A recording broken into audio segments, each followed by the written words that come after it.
Welcome to Student Connections, where students connect with their community.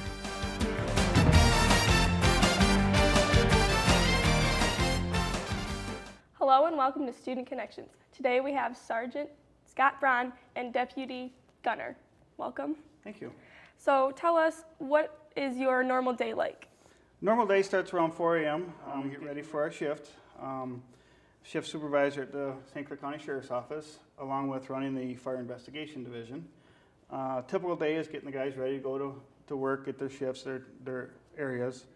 And then when we have a fire call out, gunner is what we use as a tool to find accelerants. And we'll go out to the fire, investigate the fire if it's suspicious in nature. If it's suspicious in nature, he will go out into a burned building. We'll sniff out the building. When he alerts and shows us where a potential petroleum product is, we mark it. We'll do the whole house. He might have 3 or 4 different set areas in the house. When he alerts, then we collect those as evidence, and then we'll send him off to Michigan State Police Crime Lab. And so, how many fires do you think you have a year, and how many of those does he get brought into? We cover a great big area in the state because of, he's one of only 4 dogs in the state that has his specialty. So I might go all the way up to Huron County, Lapeer, Tuscola, and I do all the way down to Macomb County as well as St. Clair County. We do on average between 50 and 60 fires a year. And on the ones that we go to, majority of them are suspicious. The firefighters are trained to observe, like when they go to a dryer fire or something like that, to know that it started from the dryer and it's not suspicious in nature. They have signs to look for, like pour patterns on floors and stuff like that. And we use gunner as a tool to help us get an arson conviction. So you talked about the accelerants. What kind of accelerants can he sniff out? Or is he trained to sniff out? He's trained to sniff out any petroleum product, which means basically gasoline, kerosene, diesel fuel, lighter fluid. Any accelerant, when you pour it on something and light it, he can detect, and he trains every day for that. So how long have you been in the department? I've been here for 14 years now, and I was also an officer down in Oakland County for another 8 years. What made you get involved in the arson dog department? Well, that's how it got assigned to me. I was originally was called public safety, which is police and fire, so I have the fire background also. And then when Sheriff Donlin wanted to start our fire investigation unit, I was trained for that, and then that's how I got assigned a lead of the fire investigation, and then how we applied for gunner. So what is the most rewarding part of your job? Is it seeing gunner every day, or is it getting the arson convictions? Most rewarding is he's what's called a food reward dog, so he doesn't eat out of a bowl like most dogs do. Mm-hmm. So he trains 3 to 5 times a day.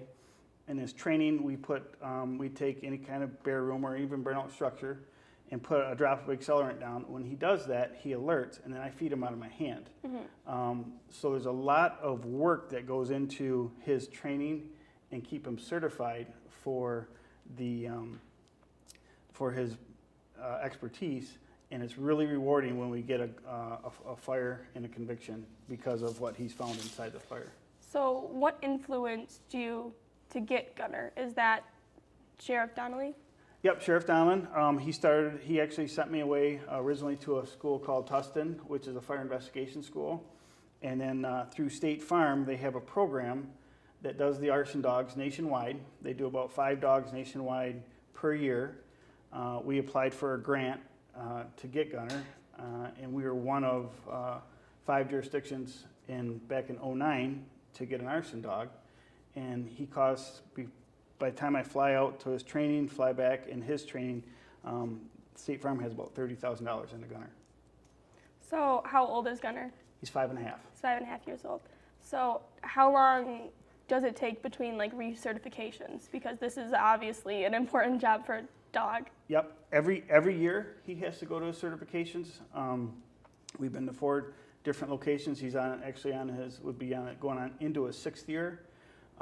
For his he has the original, then the 4 other certifications. But if you do not certify, when we go to these certifications, there'll be anywhere from 20 to 80 dogs there. And I just got back from Springfield, Illinois in the spring. We had 23 dogs go down and only 18 dogs got certified. They take the program very seriously, and if your dog's not certified, they'll take your dog from you. What is the, I don't want to say shelf life, but how long can arson dogs be arson dogs and still be? Is when we write the grant, you have to work them. You have an agreement that you're going to work them at least 5 years. After that, the dog becomes part of the sheriff's department permanent property. But if I was to retire gunner, he comes and lives home with me. But a lot of these dogs are working in 11 and 12 and 13 years. Because of the food reward, it keeps them motivated, keeps them energetic. I know he's laying down right now, but it keeps them thinner, so they stay in better health. How does Gunner get to and from the arson fires? Because you said you covered a large area. We just, the sheriff's department provides me with a van, which also I get to keep all my tools. When we go to these fires, you gotta remember it's a big burnout structure. We might have to dig down to the floor so he can sniff. So carry all our lights and rakes and shovels, and then Gunner's got a spot in the van, and they call and we go. Does Gunner work with other arson dogs, or is he kind of like the only one on there? We do when we go to our national training. It's a 3-day training. We do the training there and then our last certification. But because there's only 4 dogs in the state, including Gunner, there's one over in Kalamazoo, there's one down in Detroit, and Oakland County has one. So we do not train together. He's on his own. But every day he trains, I have to write down everything he does. That's part of the certification is training logs. So what happens if there's a fire like in northern Michigan, like it's of suspicious nature? Would you ever be called? No, the sheriff keeps us to our local, any county that's touching St. Clair County, basically. Just for cost reasons, we can't go much further than that.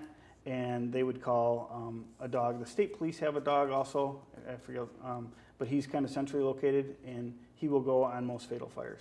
Most fatal fires? So that means that someone was killed? Yep, somebody died in the fire, yes. All right. Well, we'll be right back after this short break. Every 2 seconds, someone in the United States is in need of blood. These people are in need of something so easy to find. It's the fact that only 3% of the population gives blood. One of the main reasons people give blood is to help others. This attitude supplies North America with 43,000 pints daily. Healthy people can donate a pint every 2 months, and the process only takes minutes. So go to the American Red Cross in Port Huron and donate a pint today, because every pint donated saves lives.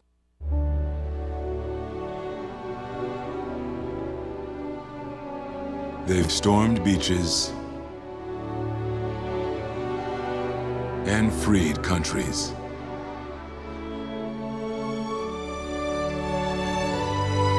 Protected the weak and defeated the strong. Shown courage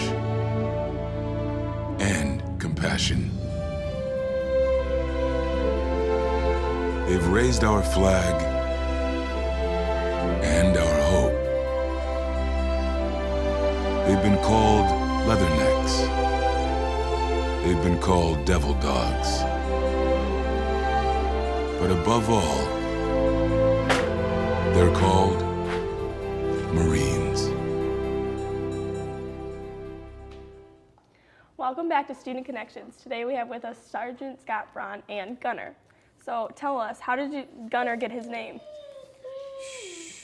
Actually, when I first went out to the Maine State Police in the state of Maine, they flew us out. We went out there. It's a 5-week training course. It's Monday through Sunday. There's no breaks. Because they have you there, they want to keep you training. But when I originally got Gunner, his name was Sobe. The whole litter actually started out in Michigan as a Paws with a Cause. They started out as a medical assistant dogs. And believe it or not, Gunner failed out because he was too hyper. He's since changed that, but they did their whole litter after soft drinks, and his name was Sobe. And after about 2.5, 3 days of calling him Sobe, I asked the main instructor for the state police out there if I could change his name, and they said, yeah, go ahead. It's early enough that he'll get used to the commands and then work his name in. So I know you touched on what his normal day-to-day is like, but what is his actual job description? Arson Canine, his actual, what he does, everybody, you'll walk into buildings and people will start putting their purses away and everybody thinks he's a drug dog or whatever. But he is an accelerant canine, so basically anytime there's a suspicious fire, Gunner gets called out and he looks for somebody that set a fire with petroleum product. So Gunner lives with you most of the time. Yes, all the time. Yep. So do you have any other dogs, or is he? We have one. He has a little buddy called Kazi, who's a little Maltipoo. And so Gunner's about 5.5 years old, you said. So how long have you had Gunner? I got him at 1 year old, and we've been partners ever since. He's actually about 11 months old, but by the time I got out of Maine, he was about a year old. So he seems pretty inactive. Is he always like this? The food reward, the way he is trained, he gets, if I say let's go to work, he gets all excited because he knows it's time for him to do his job. When he does his job, he gets fed, and he looks forward to eating. But he has to work to eat, and when he's not working, he's just a regular dog. And so he gets recertified every year. Where does he get recertified? Usually they'll have one on the West Coast, because you got to remember this is a national program. They'll have one on the West Coast, Central, and then on the East Coast. And we've been everywhere from Florida, Washington, D.C., Springfield, Illinois, and Knoxville, Tennessee. And I think next year is in Indiana. And the following year, we're going to try to host a school here. That'll be really exciting, because then you'll have all the... We could have up to, there's 82 dogs nationwide for State Farm that has a specialty. Usually, because it's broke up in 3, you'll have anywhere between 25 and 40 dogs. As partner in crime with Gunner, do you have to get recertified also? We are recertified as a team. So that's part of me keeping my training logs. If you arrive without your training logs, that decertifies you. It's all part of when we go in these burnout buildings for training. They see how you handle the dog, how you walk, how you point the dog, and how you work as a team. So you're actually certified as a team. So Gunner seems to be very attached to you. He looks to you. And so do you have an attachment to him as more of just like a partner? Absolutely. He is a working dog. He is a partner. But when you spend 24 hours a day with a dog, he's one of my best friends. And so you work with him every day. There's no days off? There's no days off. You can train somebody to be a secondary handler if I'm out of town. My wife Kristen usually will train him, put a drop down, let him eat that way. But if I'm not around, he doesn't eat unless somebody else is trained to do that. What kind of training did he have to go to become an arson dog? You said he was something before? Yep, he was a medical assistant dog. What does that imply? He was working, he started out in Lansing, Michigan, and then what they do there is they teach them how to open doors and carry things for people in wheelchairs. Basically pick things up for him. And when he did that, there was a couple concerns about him. One, that he was so large for the person in the wheelchair, and at that time he was a little bit high strung. So they have the Arson, the Maine State Police has contacts with all these Paws with a Cause and Leader Dog, and when they find a dog that's flunked out, usually that's a good arson dog. Mm-hmm. And so he went from there to Illinois and got imprinted for his arson ability. It's about 5 weeks they take and just basically teach him how to sniff the accelerant and food reward him. And then from there he got flown out to Alfred, Maine. That's where I went, and that's where basically they have him started, but they team us up together. And then that's a 5-week program, as I say, Monday through Sunday. And that's where we get teamed up, we work together, and then by the time we get out, we're a certified team. You said imprinted. Does that mean like he gets fingerprinted? No, that's just they call it imprinting, but that's the way they get him to start sniffing the accelerant, mm-hmm. and learn when he sniffs the accelerant, he gets rewarded. So they call it a food reward. So he is sponsored by a grant. How did you get that sponsor? There's a national program, and It's right on the internet. It's through State Farm. It's about a three-page questionnaire. You have to show the need. You have to show that your jurisdiction's large enough. We had to show that we were willing to help out other cities in the county, and it wasn't just going to be for St. Clair County. We help out Marysville Police and Fire and Port Huron and everybody in the county basically. But we had to show the need for an arson dog, and that it would cover a big enough jurisdiction, and then through a process of waiting and getting the grant, we were selected, and we had people in the class from Spokane, Washington to Kansas City and Chicago, so they're all over the nation. So very fortunate to get the grant applied to St. Clair County. And so do you think there will be another arson dog after Gunner? Well, one thing is with the arson program through State Farm, let's say we work him to his retirement age, because we've successfully kept our program going and with our training logs and our certifications, that we will be offered another arson dog if we so choose to have one. So we're kind of like first in line. So when you're doing the process, you're hoping that other dogs aren't retiring and somebody that's had one might jump in line in front of you and stuff like that. But if they have a successful handler in an arson program, they will give you first chance at another dog. So would that mean that you would have another dog, or would someone in the department have another dog? It would probably be somebody else in the department, yes. Because it would be like losing a partner, and I don't think it would be. We do have handlers there that have had 2 and 3 dogs, their whole career, been an arson dog handler. But I'm going to have probably 8 to 10 years in with him, and there are 10 deputies at the Sheriff's Department that are fire investigators, so it would be probably one of their turns to take the next dog. Is there any problem with him, like, being a dog and maybe going to the bathroom at the scene or anything like that might jeopardize the investigation? Of course not. No, actually, it's one of the neatest things I've ever seen. And I didn't even know what was happening. Like I said, we get off the plane, they give you a crate, there's your dog, and they first thing they tell you, take him to go out to go break. I'm like, okay, what's that?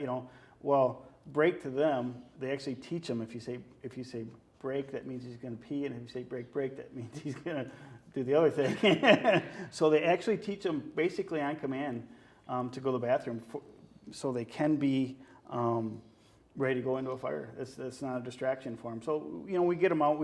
Say we drive to Sanilac County or something. We got a 45-minute drive. We get him out, break him, and then he's ready to go to work. Just be careful when you say that. Let's not have him go to the bathroom in the studio. He knows we need some grass. Thank you, Sergeant Braun, for coming in, and thank you for bringing Gunner. You're welcome. I have done a couple of interviews, and I've never had a dog, so that's it. This has been the first. And so that's all we have for Student Connections on M6, your hometown station.